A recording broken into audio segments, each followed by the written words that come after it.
आपलं औषध घ्यायच्या अगोदर तुमची काय तयारी होती? म्हणजे तुमच्या डॉक्टरनी ॲट द एंड काय सांगितलं होतं तुम्हाला? ट्रान्सफरन्सची तयारी सांगितली होती सर.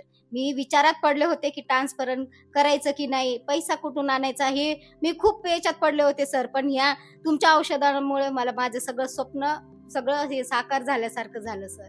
डॉक्टरने तरी पण किती खर्च सांगितला होता? 15 लाख. आणि आता इथे किती लाख रुपये खर्च केला तुम्ही? इथं काहीच नाही सर. 10,000 रुपयेच खर्च केलेत फक्त. तरी पण मला खूप फरक पडलाय. 10,000 काहीच नाही. मी डायलिसिसमध्ये मी 2 ते 2.5 लाख रुपये घातले 3 महिन्यामध्ये. ओके. बघा तुमच्या डोळ्यातले अश्रू हे सगळं सांगतायत एक्झॅक्टली. काय घरामध्ये जर कोणी पेशंट असेल तर त्यांना जो त्रास होतोच त्याच्याबरोबर घरातल्या लोकांनाही त्रास होतो. तर आपण त्यांचे मिसेस मॅडम आहेत ते त्यांच्याबरोबर थोडंसं गप्पा मारूया की मॅडम तुम्हाला जे आपण औषध घेतल्यानंतर तो पूर्वीचा त्रास तुम्ही सगळा अनुभवलेला आहे की काय एक्झॅक्टली होतं कसं होत होतं.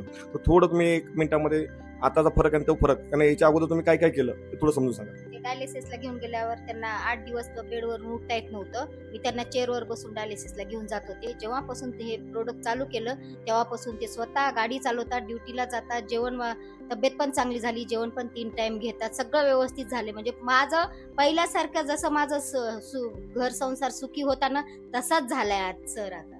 माझं नाव जगन्नाथ हरिभाऊ पुशे आहे. आता आपण राहता कुठे? आता सध्या मी फरोळ्यात राहतो आहे, संभाजीनगरला, महाराष्ट्र. महाराष्ट्र. आता तुम्हाला हा त्रास कधी जाणवला?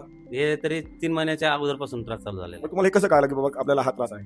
हा जे ते त्रास मला मी बीपी हाय लेवल झाली होती म्हणजे, आणि डोळ्यानं दिसणं बंद झालं. त्याच्यानंतर मी डॉक्टरकडे गेलो. डॉक्टरनं मला सांगितलं की तुमच्या दोन्ही किडन्या डॅमेज झालेल्या आहेत. बरं. तर तुम्हाला एक तर ट्रान्सफर करावं लागेल आणि सध्याचं तुम्हाला डायलिसिस चालू ठेवावं लागेल. तर मग मी आता लगातार 3 महिने झाले डायलिसिस करीत होतो. आता कुठल्या हॉस्पिटल डायलिसिस चालू आहे? आता मी मेडिकल हॉस्पिटलला डायलिसिस कुठे ते? संभाजीनगरला आहे. आपलं औषध तुम्हाला कधी सुरुवात केली तुम्ही हे? तर हे औषध जे आहे तर मला माझ्या भाऊजाईनं मला हे सांगितलं की असं औषध आहे. ते पुण्याचे सर आहे, शेखर सरनं ते आम्हाला दिलं ते नाव. तर मग ते आज 2 महिने झालेले औषध घेऊन मला. 2 महिन्यानंतर माझं डायलिसिस पूर्ण बंद झालेलं आहे. अजून तुम्हाला आता त्याच्यामध्ये डायलिसिस करत असताना काय त्रास होता ना आता औषध घेतल्यानंतर तुम्हाला म्हणजे काय असं डिफरन्स वाटतं? आता माझं म्हणजे पूर्ण डायलिसिस बंद झालेलं आहे. म्हणजे जे आपण डेली ऍक्टिव्हिटी करतो त्यामुळे तुम्हाला काय? तर आता मला म्हणजे थकवा येत होता. पहिले चरायचं येत नव्हतं, जेवण जात नव्हतं. आणि आता मला जेवण असं झालं की सकाळी, दुपार आणि संध्याकाळ 3 टाइम मला भूक लागतेच.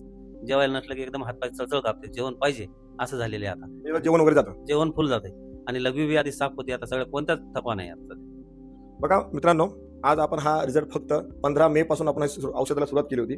कार्डिओडॉक, आस्टोन डॉक आणि क्लोडॉक या माध्यमातून आपण हे पोट सरांना हे औषध दिलं.